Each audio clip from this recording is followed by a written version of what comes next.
Nobody knows me still, but my Instagram has been bussing for like the past couple of weeks. It's Um, you've come a long way from that day they took your Instagram down. May 1st, I remember when they took my Instagram down. I called you like, what? I was like, I said Instagram shot. It's wild that people put so much stock in Instagram, and it's like it's not yours. They can It's shut not. that thing down whenever they feel like it. Just That's the crazy thing because they can shut it down whenever they feel like it. So you're supposed to use Instagram as a tool to get people to go to like a pay site or anything that you want them to do. I guess you're using it for marketing. And our guest today knows a thing or two about marketing. All right, so he's been a brand coach for various companies like Adidas, also Houston Press. He did the Bombay Sapphire Artisan series. He's also worked with Jay-Z for the Duce NBA All-Star Weekend. That's awesome. Also worked with P. Diddy, Jeezy, Rick Ross, just to name a few. But now, as the director of marketing and brand development for iBrand, which is huge, and 24-hour printing, he can tell us a few things about hard work. Ladies and gentlemen, Derrick Banes, Kaiser Soze, Derrick Banes. Yeah. Brand man Banes, man. how's it going? Thank How's it you for going? it's going good. It's going good. Thank you for that intro. I don't even know if I can live up to the hype of how you just brought me out, but I'll try. Now, we met at a dinner, and you were telling me I'm always interested in people that are in your field because you'll meet them and you'll be like, oh, like, hey, what do you do? And they're like, oh, well, I do this, but and I'm like, oh, okay. I said, I really want to explain because this is not a straightforward path. When it comes to marketing, when it comes to brand management, when it comes to promotion of various companies, you don't say, hey, I'm gonna go to school for promotion and then you just get it. So that's why we definitely were like, yo, we want to have you on the show because I like to trace that path. So let's start off from the beginning. Where are you from? I was born in Mississippi, Biloxi, Mississippi. Moved around a lot. So my dad was military. So got a lot of family. Grew up in Georgia, Soperton, Georgia. Then we relocated or stationed in San Antonio, Texas. And, just grew up, I would say, primarily in Texas. And then been in Houston now. So went to college in Dallas, or North Texas, UNT, and then been in Houston now going on 20 years. Okay. What were you in college for? So I went to college for small business, business marketing and small business marketing and entrepreneurship. That was originally what I went to college for. Now, were you already, when we're talking about, going back to being young in Mississippi and just growing up in San Antonio, just in Texas in general, were you always kind of entrepreneurial minded, or were you just like, nah, I'm just go ahead and get a regular job? What were your thoughts when you were younger? Oh, no, good question. So actually, my dad was, he was outside of his job with the military. So he was a drill instructor for the military, for the Air Force. But what he did was lead the drum and bugle corps. So I would go as a kid, and when they didn't have babysitters a lot of times, my parents didn't, so I had to go sit with them at work. So I would have to sit in the room, and all the time I heard my dad leading the instruments. So I think that's where it all started in terms of music. So getting that music background and really being embedded in my DNA. That's what kind of led me to. I was like, you know what, I want to do anything when I grow up. I want to do something in music. I want to do something in entertainment. Okay. And so that's kind of always been my premonition since I was a kid, was always been attracted to music. I always practiced drums, beats and bass. And then that's where the foundation was laid as a very young child. Then growing up into percussion as, I grew up, and then, being a percussionist myself. And then so when I started getting towards working age and playing sports and then even going to college, my thing was, hey, I'm going to be in the music industry, but I don't want to be an artist. I want to be the one that's cutting a check. And so that was my mentality, was always that was, hey, how can I be that person that's making the business decision? How can I be the one that's signing artists? How can I be the one that's doing that? And that's where the origination of my mentality of, okay, I'm going to be a go-getter, I'm going to be a shot caller, had started. I think it started when I was a kid. And then, you know, through that path of seeing my father and being around the music industry on that aspect. Now, why didn't you want to be an artist though? For me, I was always big on math too, and to me it just seemed like the artist worked harder and got paid less than the person that was actually the one that was behind the scenes in terms of controlling their destiny. So artists had artists at that time in particular too, didn't have all the creative rights that they wanted, you know, at least when I was growing up. So I noticed that and picked up on that early on. And I said, well, hey, 1 and 1 is 2, but if the artist is doing majority of the work and this other person over here is just negotiating the deals and being the mouthpiece and putting people where they need to be, and they're getting this percentage of it, I was like, well, that sounds like an easier job. So I was like, I would rather go that route, and then not having the pressure of always having the spotlight on you and you always have to be on. You know, I want to chill and relax too, so I don't want to always be in that spotlight where someone's constantly chasing you all the time. Yeah, I feel that. I think Devon can relate to that. He's a very low key guy. Yeah, I don't like to be the forefront either, so I understand that. But I mean, there are different people. Some people like to be out there, and I think some people just know, I could care less about being out there the whole time. But that takes, so when you're headed into school, you're looking at classes. It sounds like you're majoring things like that. You're looking at the business end, but even still, to get into music, getting into music or entertainment, it's really never a straightforward path. There are certain jobs you can get into, but for the most part, it's like falling into it. So what was like your first major thing that you were looking at, or your first stepping stone into entertainment? That's a good question. So funny story, my very first experience with the music entertainment business and how I got into it, being a student, I went to the library and started researching positions and in the industry and what you can do as far as jobs. Actually, I think I still have the book over there, the very first book I purchased. It was This Music Business. Wow. And it has every single position from being a writer, a publisher, artist, like everything you can think of in terms of terminology. And so what I did was just started looking up, okay, how can I intern? So I saw internships was a good way to prove yourself. So the very first opportunity I had was with Radio Disney. So so I contacted Radio Disney and said, hey, you know, I'm a college kid. I'm looking to get industry. I just want to learn some things. So they put me on, I forgot the first group's name, but it was a Radio Disney project. And all my particular task was to get spins and to call radio stations to request songs. So I took it as like $1 billion job. It was like, hey, you give me an opportunity, I can, you know, this is my first introduction. I wasn't getting paid, of course, but it was just a way to learn more about the industry.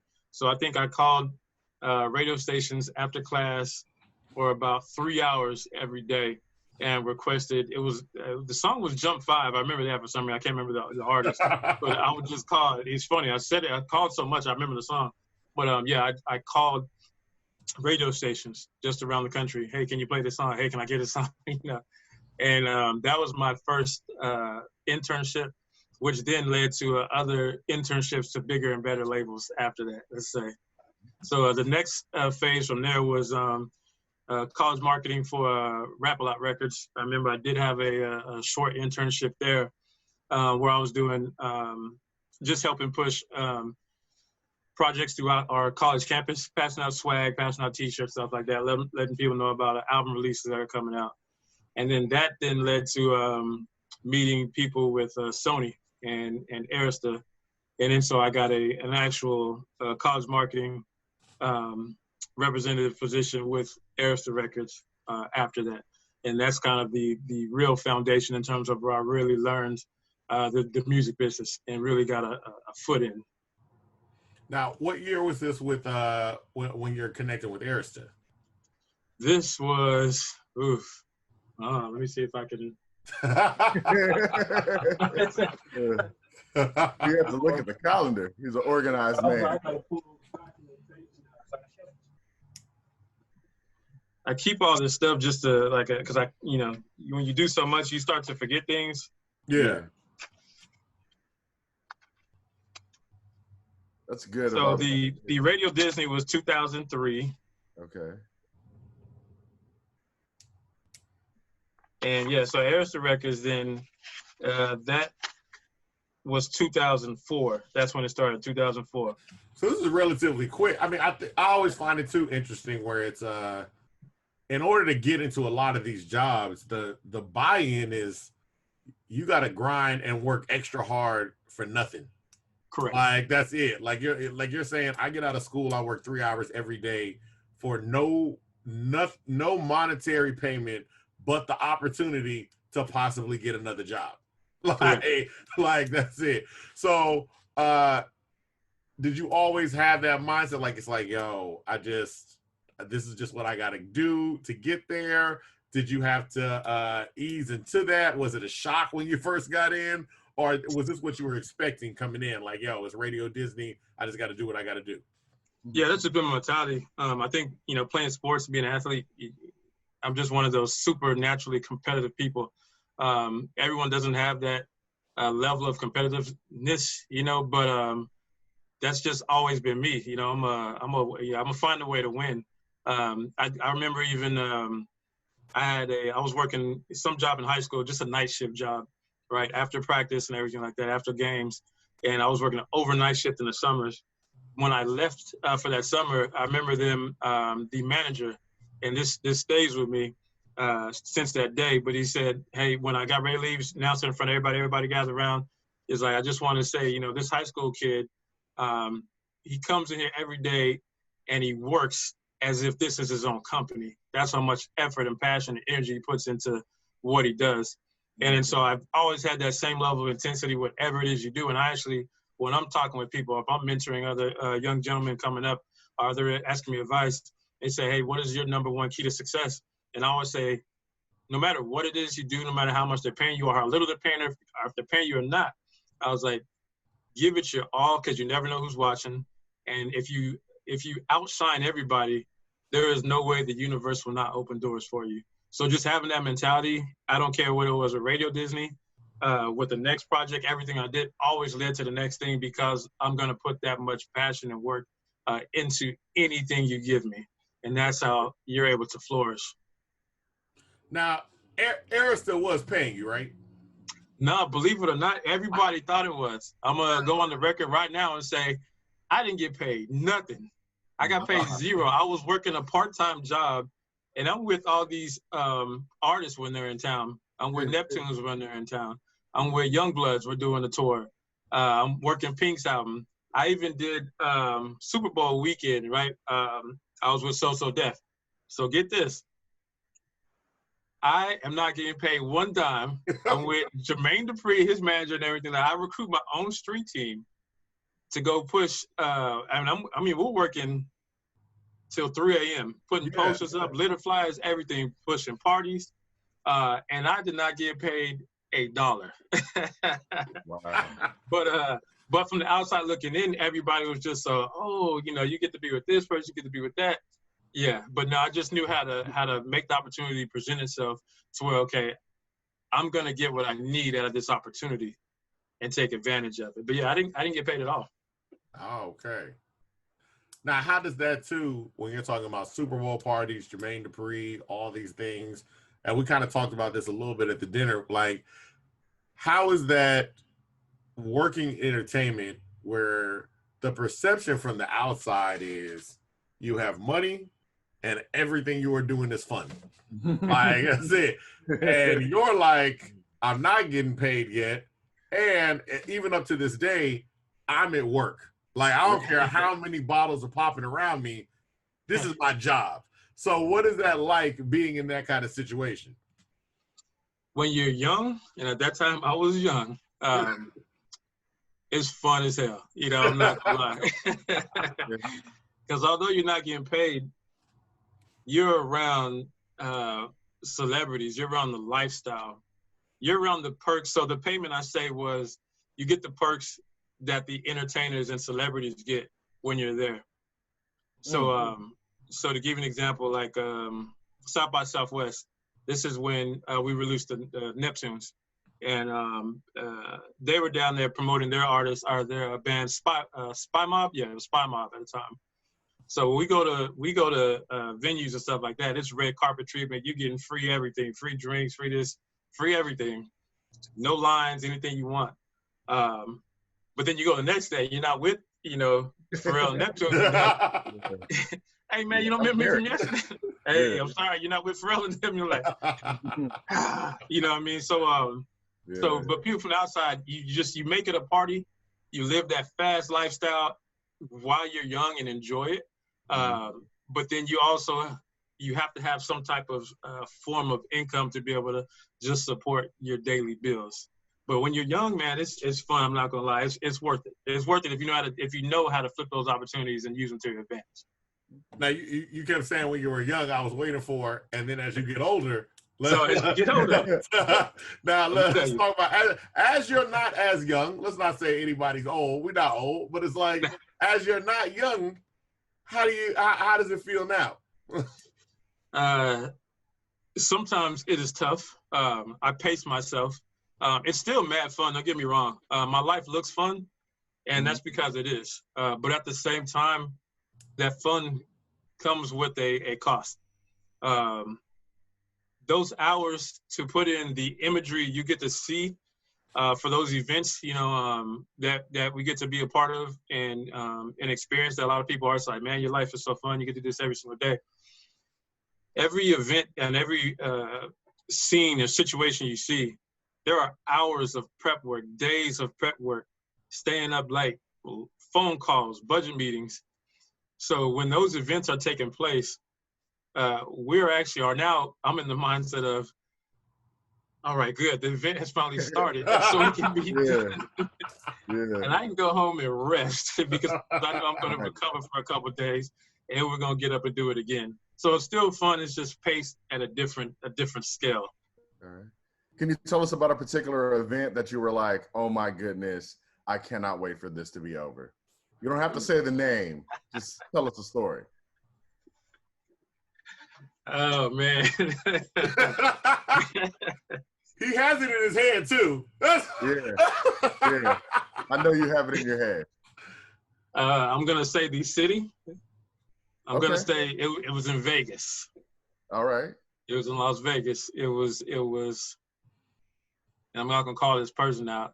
It was with a particular celebrity for a launch event, and the artist was late, which it ended up costing us a lot of money. Okay. And then there was a lot of unorganization and a lot of people that did not need to be in the scene, I should say, which it made for a very long draining. Have y'all been to Vegas? Yeah.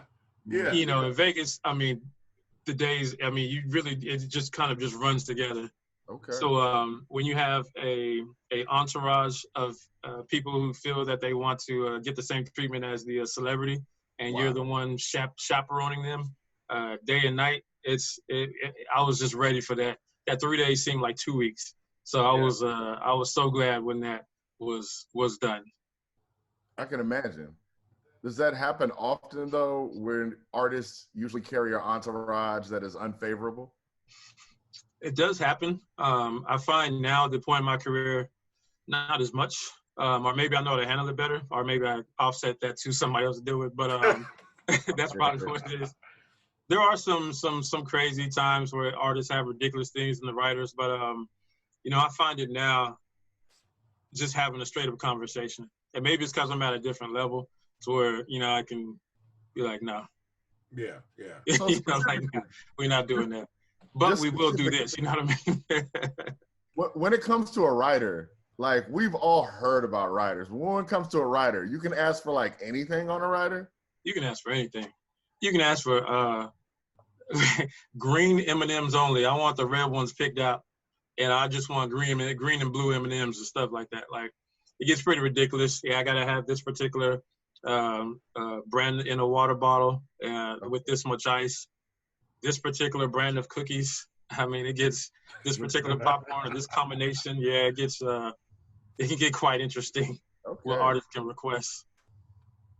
What was the I mean, I guess we're going back then. What was the first event where I guess you were, you know, when you were fully in charge and you're like, yo, this is it. Like, I'm really, really, really doing this. I would say when I was fully in charge and really doing this, that didn't happen until actually 3 years ago. Really? Okay. 3 years ago, and it was a meeting in California. We were at a winery in California that we had flown in for a meeting. We were doing a marketing rollout meeting for the year, and just going over different programming ideas and stuff. And at that particular moment, sitting there in that meeting, when I was looking around at some of the stuff we were going over, and I was like, you know what? It just dawned on me that I'm actually living the dream that I've always wanted to do at that particular moment. That was just 3 years ago. Oh, okay. Yeah. But the most, I would say the event that in Houston that stands out the most was Kappa Beach. And I can't remember the year. It had to have been about 2005, 2006. When Youngbloods came out with that song, Damn. Yeah. Oh, okay. Okay. We don't give a... we released that here for the South. We did that song for Kappa Beach. And the response that I saw the crowd go crazy over that, like, I will never forget just how it erupted once that beat hit and that hook dropped. Yeah. Like that one, I do remember that event, and then I was like, all right, we got something. That was a huge song. That still is a huge song. So I can imagine seeing the crowd, because still to this day, I play that in the gym. It's classic. Man, we had a tour bus. They had the tour bus, and I was following the tour bus. Yeah. And it was, you only could be on that side. Like, it was, the cops had everything blocked off, I guess, so we could easily get up and down the road, because there were different concerts going on, different activities going on. And I just remember the fanfare as we were going down, you know, that blocked off road, and just the fans honking and going crazy when they saw the Youngbloods tour bus. And then when we got to the spot, like, it was just, man, it was crazy. The fans, the women, and everything like that. It was, man, I do remember that. And I was young, you know, so it was definitely fun then too.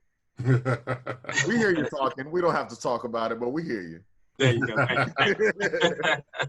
Now, you were talking about, I mean, your start is in music, and you're dealing with different labels and things like that. And I mean, even some of the labels you name, like Arista and things. If you're starting in the thousands, you're also here for the decline of a lot of these record labels. Correct. Now, is it that decline that starts to pivot your focus into other industries? So let's talk about that. Absolutely. Let's talk about, like, eventually, because, you know, the money just kind of, it was almost like a switch.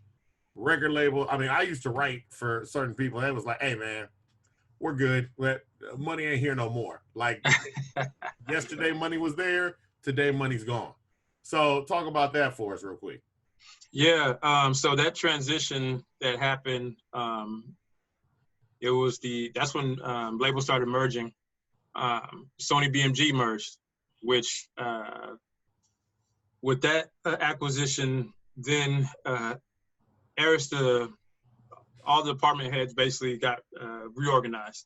So then I forgot who it became, but Arista got bought out by LA Reid, and I forgot the whole infrastructure. But ended up, long story short, the college marketing division got dismantled. So then the guy that I was under, that reported to Tom Gimbel, ended up starting his own company. So I did some things, you know, with him for a little bit, but then I was like, you know what? I started getting into music publishing. So I was like, okay, I got to do something else, something different. So I started my my music publishing company. So I did music publishing and music writing. So I wasn't the actual producer. So what I did was got a group of producers and signed them under my publishing company, and but did non-exclusive deals, and then just went and shopped their music around for TV placements and for track placements. That was D2B Publishing and D2B Productions. That was the next phase in my venture into out of that particular role with I was doing with Arista, then just go do my own thing, and that's where entrepreneurship really started to pick up. So I had 5 producers at the time. Jab was one of them. He was real big out here. Sadiq, this cat DF record DFS out of Atlanta. Cuts, DJ Cuts, and it was one other producer here, and I forgot his name. He does a lot of stuff with Trey now. But I was basically, I formed a team where I just gave them opportunity. I was like, hey, I know a lot of contacts.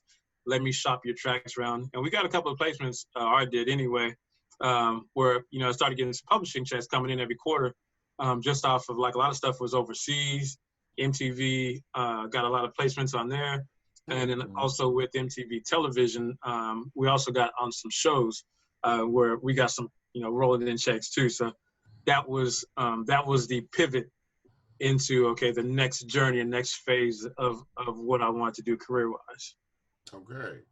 So you're still at that time though, let me still make sure that I'm focused in on the music.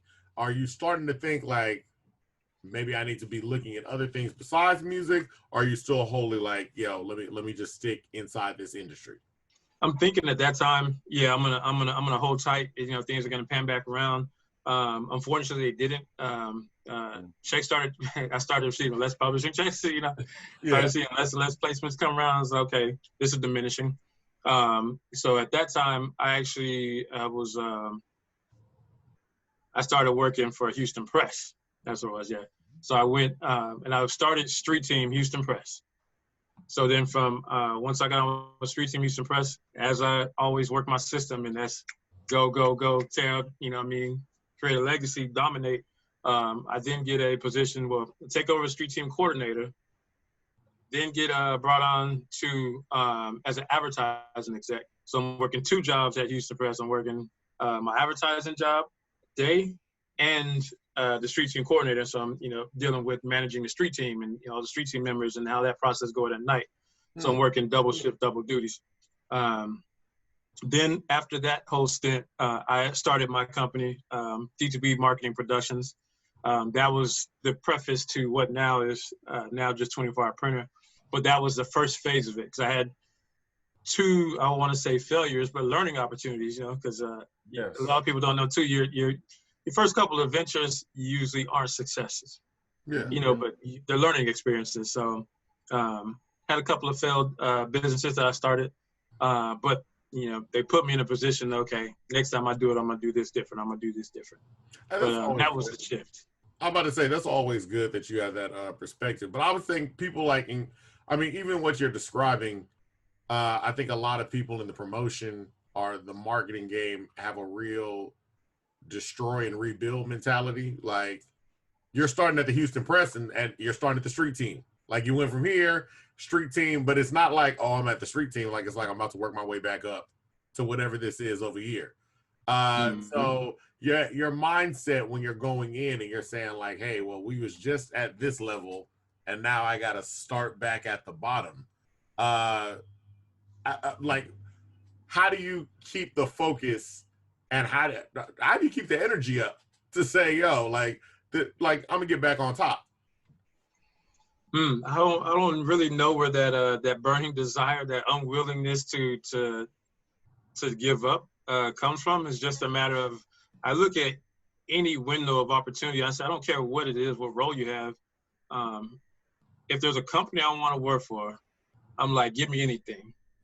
Give me I don't care if it's a janitor position. You know what I mean? Like, just let me in the door so I can see what's going on and I can take in the environment, and then use my skill sets and what I know in my lens to then show you what I can add value to what it is you're trying to achieve.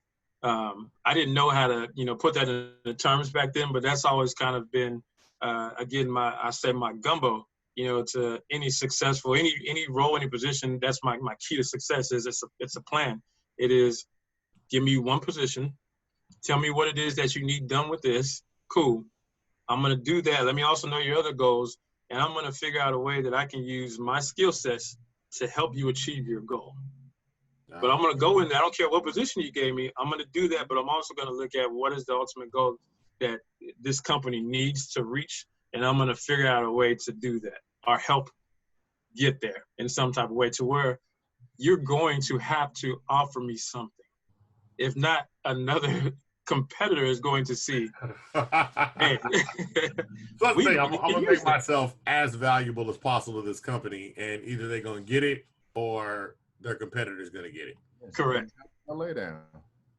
It makes sense. Correct. It makes sense.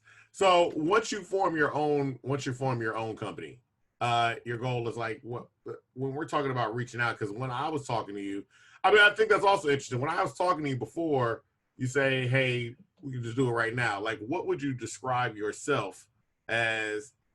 What do you do? Like when people say, hey, I'm such and such, I do this. They're like, hey, how you doing? What exactly do you do? What do you tell people? So when people ask what I do right now, currently for my role, what I say is I build market demand for my particular liquor brands that I'm responsible for within the multicultural consumer base. That is the overarching view of what I do. When I need to break it down into further layers, if I need to put a title, so my title is I'm a multicultural specialist for Beam Suntory. So there are specific brands that, I'm responsible for how us as consumers, meaning when I say us multicultural consumers, that's Black, that's African American, that's Hispanic, that's Asian, anyone with a multicultural background, when they look at a brand like Kavase with Maker's Mark, what do they see? How are they drinking it? And what is their brand perception? So my job then is to bring to the forefront and make it enticing them to want to pick up that bottle, want to pick up that purchase. That is one of my many roles, but that is what I do within the liquor industry. And then I also have my other ventures like, 24-hour printers, my printing company I own. iBrand Consulting is my marketing company. And using those culminations of partnerships is also some of the, secret sauces of how some of this stuff gets done too as well. Gave us a gem. When do you sleep, my guy? Some people say I'm an alien, man. They're like, you are insane when they see my schedule sometimes. And it's like, I don't understand how you do all this. But I don't really sleep that much, to be honest with you. I probably get good five hours of sleep a night. And then just when I'm in that mode, I'm always on go, but I have a notebook next to me, my phone next to me. If I just wake up in the middle of the night and I have an idea or, something that we can improve, then I'll just, jot my notes. And then, I'll try to rest my head when I can, but it's just fun. I thrive off of it, I guess. Yeah. Now, what made you decide to pivot into liquor? Oh, liquor. So how the liquor business came about was from working in, so I don't think I really went into, so part of my nightlife industry was working valet when I was in college too. That's where my introduction to the nightlife was, and working at James Price. I forgot the club he owned, but he had like 3 clubs. But I ended up working my way, getting my secret sauce, come in, work valet, starting at the bottom. Work my way up, kill it with just valet. So I ended up running his valet spot. And then coming in contact with artists, stuff like that there. So I went back to, okay, what other industries am I comfortable with that I've been in? And I was like, nightlife, clubs. So after the music stuff kind of dried up, I put together iBrand Consulting after D2B Productions wasn't working out together. So then my marketing aspect from the music side, I was like, let's apply this to the nightlife and promoters.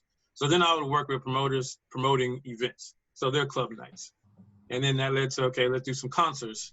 But I wasn't in the forefront putting on the shows. I would work with the promoters that are putting on, and I would be their back end.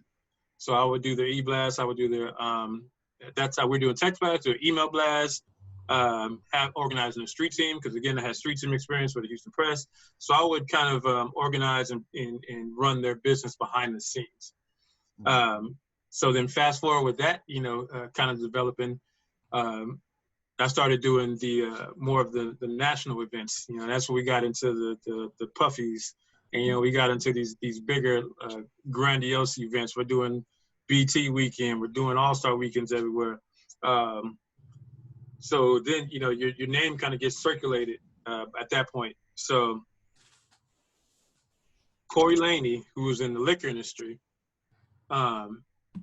he reached out because at that time he had a project with Hendrix Gin. And they wanted to introduce Hendrix Gin within the African American community. It was like, hey, we need you, or you'd be the guy to be able to, lead this charge.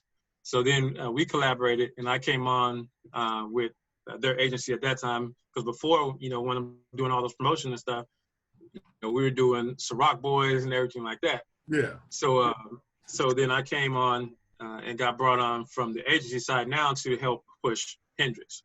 And so that was my introduction into the liquor side of it. And again, I applied my formula. Keep in mind, everything I do, every single position I have is the exact same formula. I didn't know this until I got older. Yeah. But this was the formula. Okay, got in. They just wanted me to do that one thing, push Hendrix. So we're pushing it, but we're pushing it the way DB does, maximum full potential. Yes. So then that leads to, okay, damn, you killing it with this. Hey, can you do the same thing if we bring you over here and bring you on to the distributor side? And then so that's when they brought me on to the distributor side and to become a multicultural sales rep.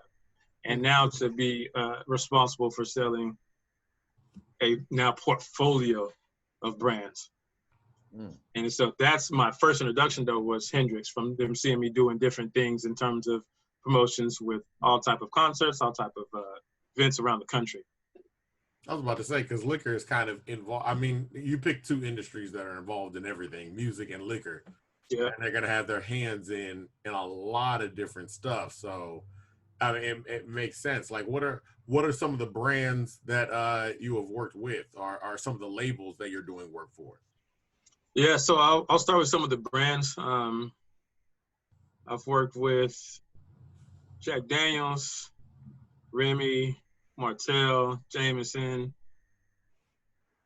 course, Hendrix. I would say over 100 brands, to be honest with you. You can't name them all, I know. It's a lot. It's a lot.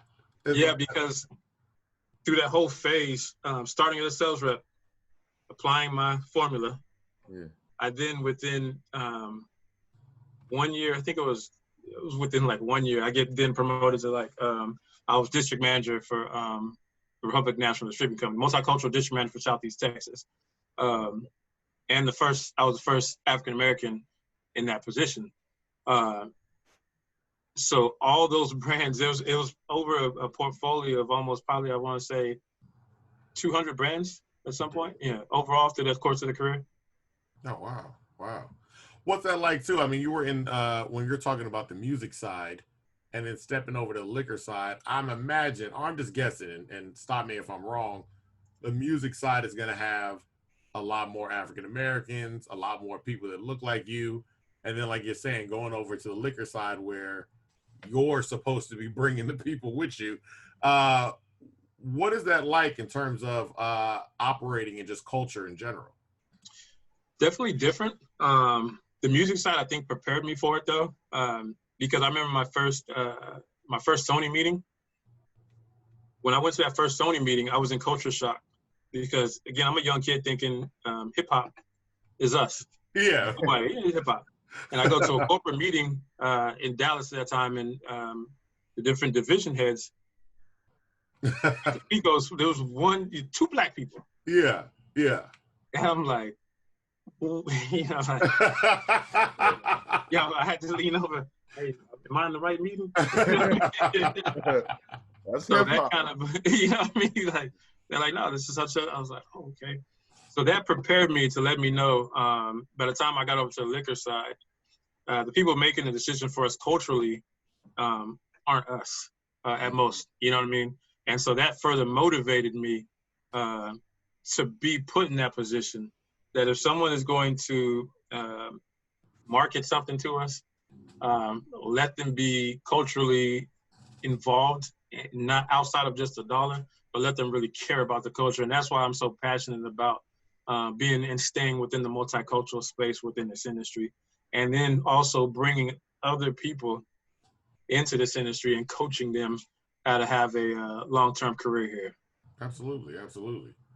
Now, how does this affect? I mean, we talked about the business end, personal life. You know, dating, family, friends. First of all, I know your friends got to hit you up all the time. Like, I know you can get me into this, and I know you can give me this for free, and I know you can because you can. You know what I mean? And then, you know, when it comes to, I mean, that's got to be a strain on things like dating. That's got to be a strain on things like family. How has this business affected you personally?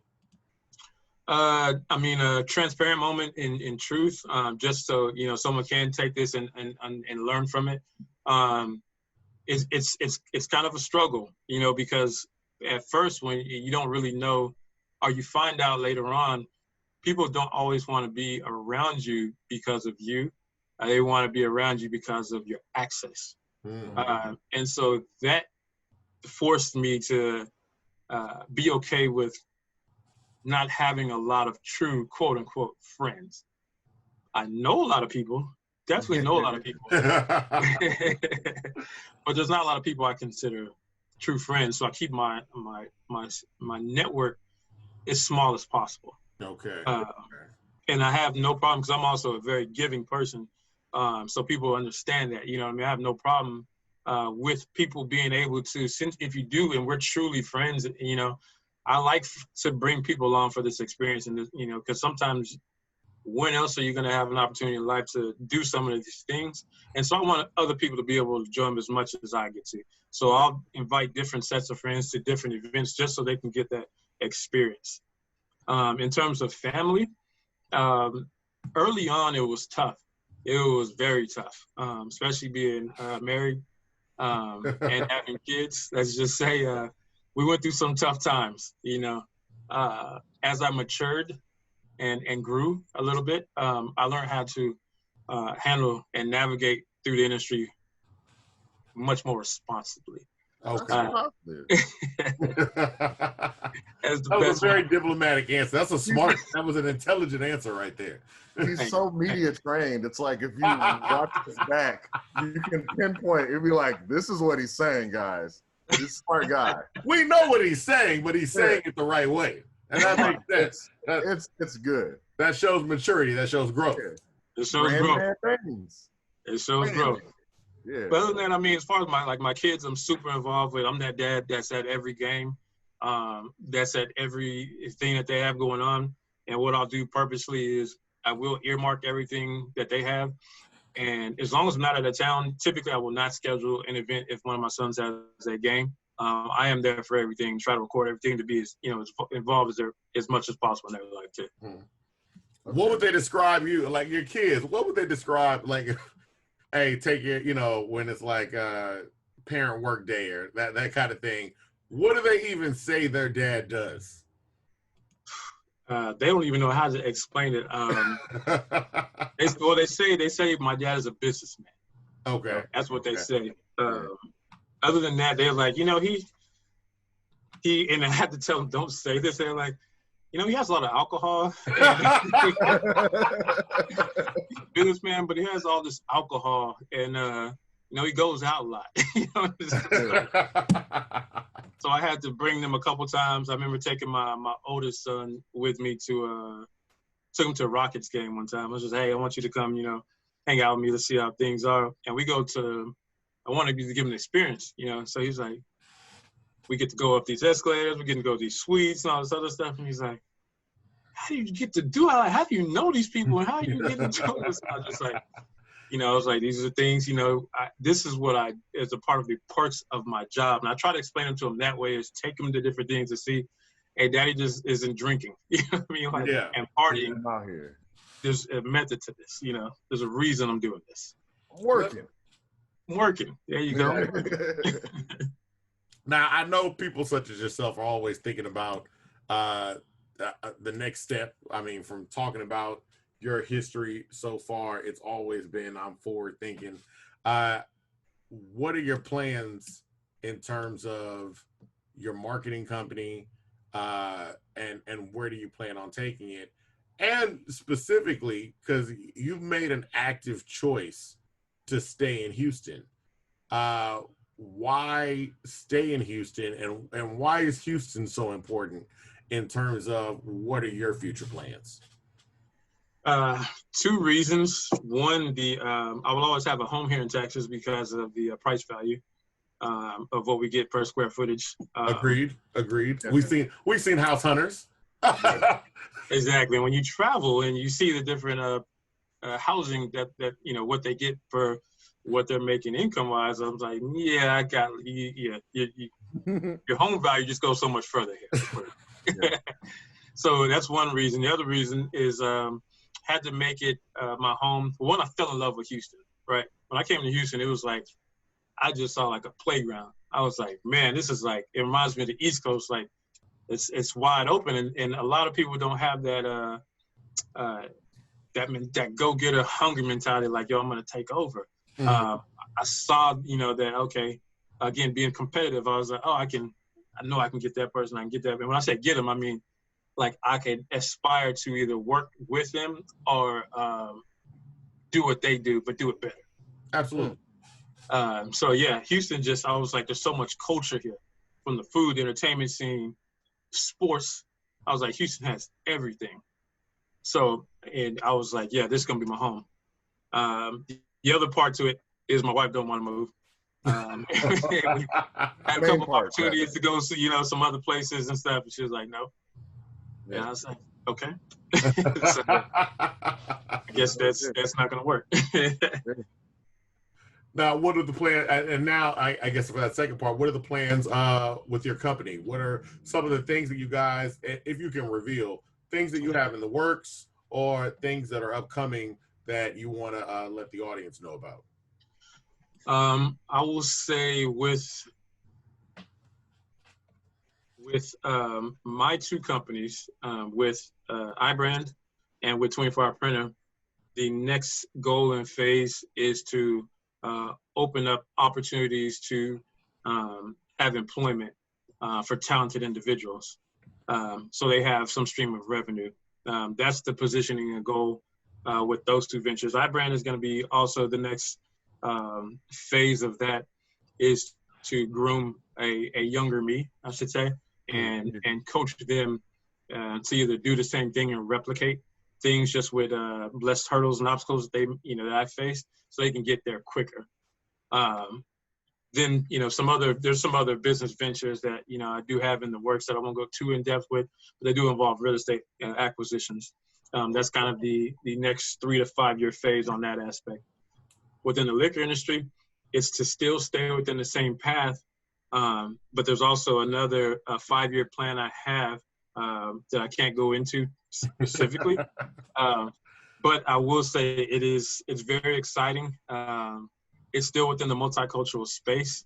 There is more to come, and hopefully it will yield more resources that are brought to Houston and the state of Texas in terms of how dollars are funded for our consumers, for us. Okay. Now, and this is the for my last question, basically when I was asking you at the dinner, because I said, I work with a lot of kids, and these type of jobs are always interesting. We just interviewed a shoe designer the other day. These are jobs that are lucrative. They are available. One of the things I think was great with the shoe designer, kind of described the same way you went about the job. Like, she was like, man, I went online, I went on LinkedIn, I found everybody's name, I looked it up, and I tracked them down. That was it. Because I said, I don't know how you even get into this. That kind of thing. So for somebody that wants to be in a position that says, hey, I'd like to get into the business side of the music industry, or the marketing side of, say, a liquor brand, or just branding in general. what is some advice or just a word of advice that you can give to that person? A word of advice if you want to get within the, actually within any industry, if you want to get into branding, if you want to get into liquor, and the marketing aspect or the business side of it, I would say the first step is to educate yourself and read on that industry. You can have all the work ethic you want, but I find a lot of challenges that people face is they just don't have enough general knowledge. So if they're not willing to, or maybe don't know what they need to read or what they need to do. But I would say just starting learning the terminology and how that business works, especially within the liquor industry, knowing who pays what, what's a retailer, what's a wholesaler. Same thing, you have to do, like I said, when I went to music industry, I picked up that industry term dictionary to learn what the positions were and what they mean. Every industry has some type of resource like that. So just learning those baseline basics, doing your knowledge, your research, so when you have, you've taken that step forward to at least show initiative that way prior to approaching anybody, you'll put yourself in a much better position when those questions are asked, because now then you've shown this person has the will, to do something. Okay. All right. Yeah, that's definitely a word. Man, well, we've learned a lot today. We've learned one thing that you can take to the bank is outwork everyone. When you get a position, just go in and outwork everybody. And that makes the most sense. We really want to thank you once again, Mr. Derrick Banes. I mean, Banes World, I see everything that you're doing, Kaiser Soze. It's really uplifting. It's really uplifting. If you know him, you know why he's called Kaiser Soze. Once again, this has been In My Humble Opinion podcast. I've been one of your hosts, Avery, like a very nice guy. We also have Jess Devon, and we were just with Derrick Banes. Humbly yours. Thank you, and good night.